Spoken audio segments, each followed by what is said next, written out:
Good day, fellow barnyard explorers. I'm talking low because I'm going to try to sneak some pig food, a bucket of pig food out to the pigs before they see me. I never can do that, but I'm going to try today. Also, look, it tried to snow last night. We got a little bit, just a little bit hanging around. But it's about 34 degrees right now, so it's all melting. Oh, the boars hear me, but not the babies. So hold on, let's see if I can get over there. So we haven't had a really big snow yet this year. You can see a lot more of it in the pig pen right here. So yeah, we did get some last night. All right, I think I'm gonna make it. I'm gonna turn the camera so you can see the pigs come running. They're still kind of cute. Hold on 1 second.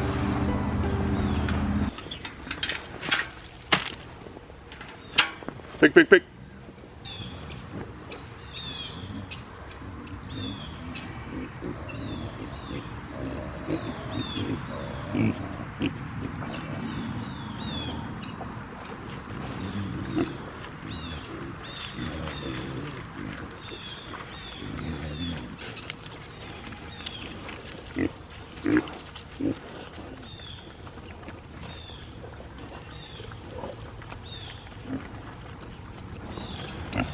Well, let's see how the boars are doing. Hopefully they don't skewer me. Hey, I gotta get in there, boys. You gotta let me in. What do you think, huh? You gotta get off the steps there. You gotta get off. I see ya. Go on. Let's see if I can get a leg over here. See, they instantly start rubbing on me. Watch out now. Come on. Oh my goodness gracious. I have to wait a minute before I can get in here. Well, looking at the boar's pen here, it looks like it's been worn down pretty good. I mean, winter has set in and nothing's really going to grow up, so you can see there's really nothing much out there. So I am going to move them to this pen over here. It's had a chance to grow up a little bit, but it's been in the late fall, winter months. So not much, but it does have a little bit more greenery than the one they're in. So I'm going to put them over here till spring, move them back into the bigger pen in the spring when it starts growing up. So we're going to do that right now.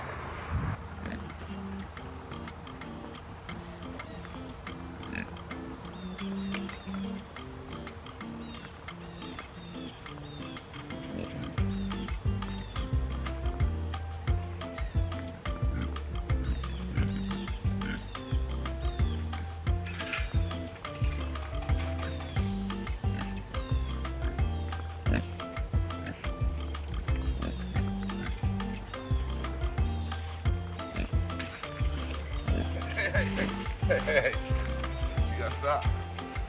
You gotta stop.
So I love those guys. Those boars are awesome. Super loving, super friendly. But now they're walking around like Edward Scissorhands, you know, with sharp things on them that no matter how loving they are, they could accidentally do me some harm. So I was trying to hook up that gate, and man, they wouldn't leave me alone, so I had to lead them around the pasture to distract them so that I could get in there and lock it up. Yes, I know, you just want to love on me. I get it, I get it, I get it, I get it. Holy moly. Okay, they're in their new place. Well, they found out that there was some fresh grass in this paddock right here. And now they're like, whoa, whoa, whoa, this is good stuff. So they are content and exploring their new digs. And they'll probably have this eaten down in a couple days.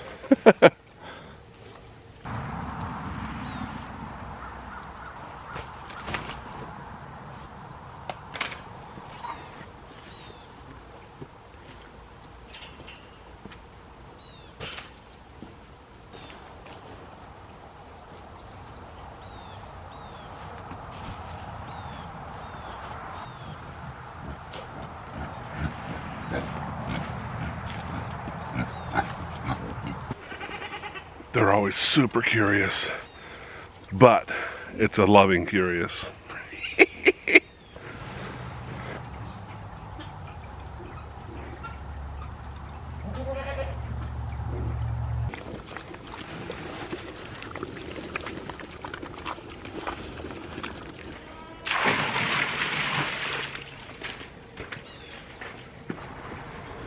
When I was a kid, I don't know, between 10, 13, somewhere in there, I lived on a farm and out in the country, and I would go riding on my bike all day long on the country roads, you know, be gone for hours and hours. It's funny how it's different today, but on one of my explorations, in the ditch, actually it was relatively close to our house, pretty high grass, but in the ditch I found a clutch of eggs.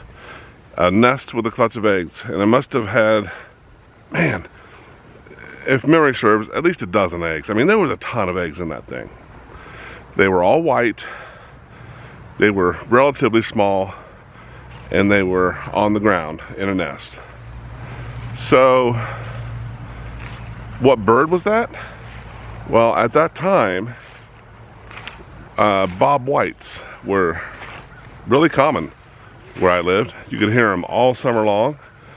And they're super pretty birds, but they are mainly on the ground, like road runners. They'll fly when they want to, but they run around and get around on the ground. And it was always fun to see them because you could hear them all the time. Their call is very unique. It's very loud, and they're called Bob Whites because their call sounds like they're saying the name Bob White. But it's in a whistle sound, like, I can't do it, but it's Bob White. It goes up at the end. And I would just love listening to them, seeing them, if they would run in the yard, because you could always track them down when they were calling, because their calls are so loud. So I got real excited, told my dad, hey, I found this nest in the ditch, and he's the one that told me it was a Bob White. And I think he even saw, or said he saw, a Bob White, nesting on it. So we waited and waited for them to hatch. And I probably was never going to see them, but it was going to be an exciting day when they were all hatched. And one day after school, I came home and Dad looked kind of serious, and, son, I got some bad news for you. What is it, Dad?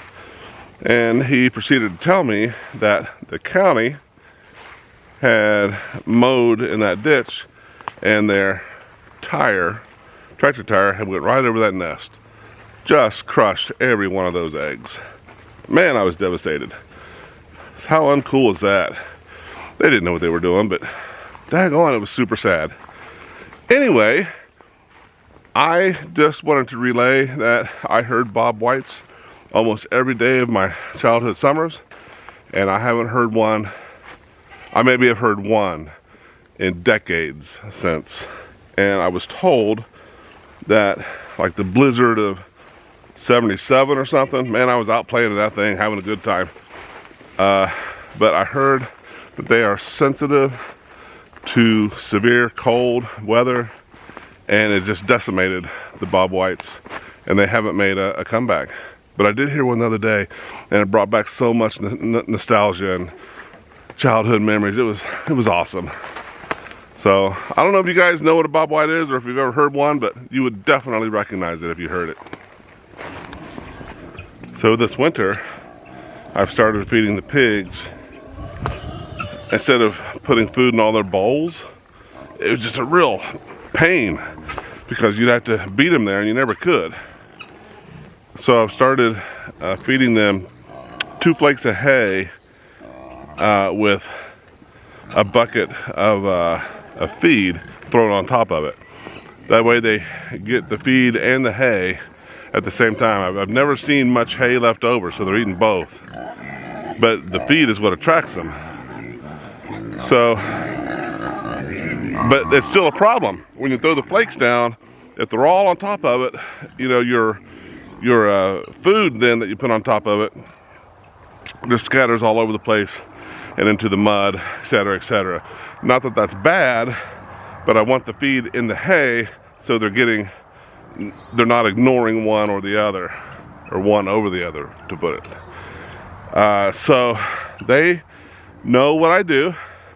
And they wait now. I have like 4 places that I can put food. And they wait right in the middle where they know they have an equal distance to all 4 places. They're smart animals. I never put hay right there. It's always way over here, or 2 places over there. There's a fence that divides it, or one way over here. But anyway, they're waiting on me to make my move. I have to think about it. I sometimes distract them, go to one corner, then run to the other corner. I can barely beat them there. I distracted them with just a minute amount of food, and then ran to another spot while they're, distracted. But it's just funny, and it's a fun game. Keeps me on my toes. Gets me a little bit hot and sweaty, but hey, I need it. So that's what I'm doing right now, and we'll see how I can feed them without them beating me to their place. Talking about you guys, yes I am. Okay, so what I think I'm going to do is I'm going to distract them with a little cup of food. Throw it way over yonder in that corner of their pen. Then they have to run all the way around through the fence and down here to this area is where I'm going to feed them today. I got you guys figured out, man.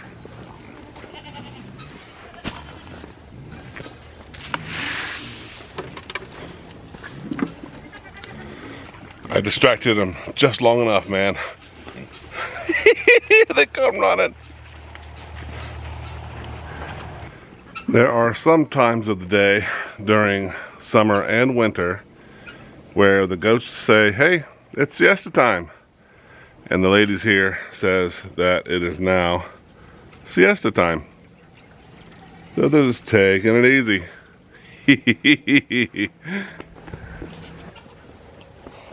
I still got months to go before I can stop carrying this bucket around.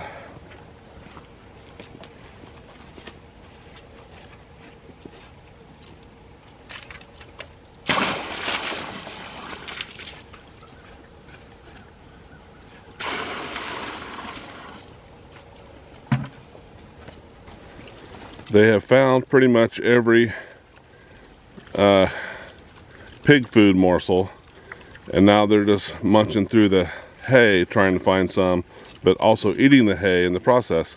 And that is the whole point of how I feed them. So they're done with the pig food, they're just browsing through the hay, seeing if they can find something else. So every year these hedge apple or Osage orange trees drop their fruit onto the ground, and inevitably something will chew or gnaw on these fruits. They're not really good for humans, but they're here every fall. And we have fun throwing them around, throwing them in the creek, bowling them up the road. You may have seen us do that in a video or two. They're kind of fun. Hey, thank you for watching. Please like and subscribe to continue being a part of all the adventures and stories that happen on Rubber Soul Farm. I hope we can spend more time together on the farm. But until then, enjoy your animals and take care of yourselves.